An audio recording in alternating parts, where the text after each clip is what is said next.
Hello, fantastic family and friends. It's Angeline again. Today we get to read The Wolf's Chicken Stew. This is about a wolf that wants to eat a chicken, and so he decides that before he eats her, he will fatten her up a little bit. But his plan backfires. The Wolf's Chicken Stew by Keiko Kaza. There once was a wolf who loved to eat more than anything else in the world. As soon as he finished one meal, he began to think of the next.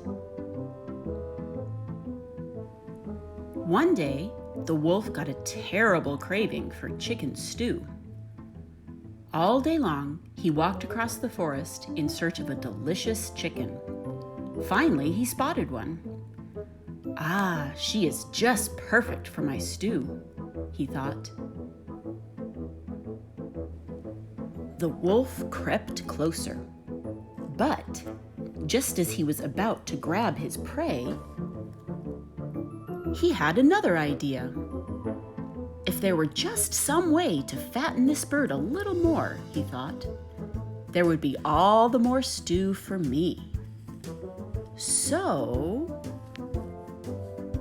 the wolf ran home to his kitchen and he began to cook.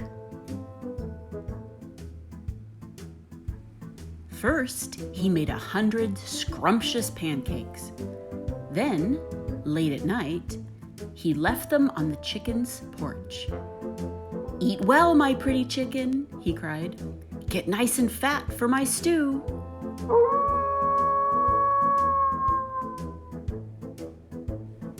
The next night, he brought 100 scrumptious donuts. "Eat well, my pretty chicken," he cried. "Get nice and fat for my stew."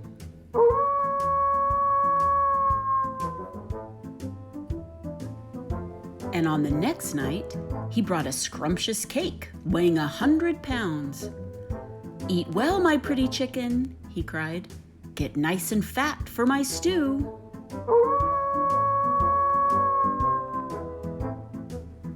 At last, all was ready.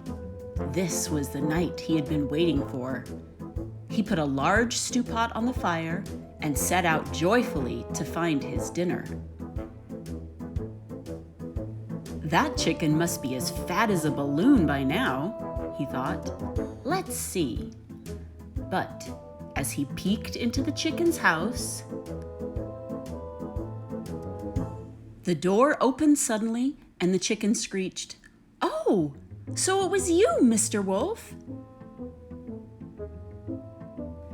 Children, look, the pancakes and the donuts and that scrumptious cake, they weren't from Santa Claus.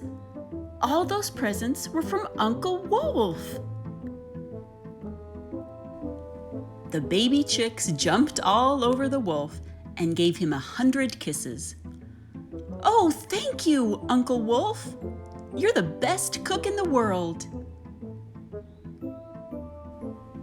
Uncle Wolf didn't have chicken stew that night, but Mrs. Chicken fixed him a nice dinner anyway. "Ah, shucks," he thought as he walked home.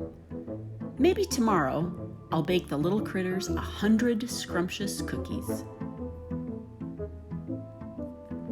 The end.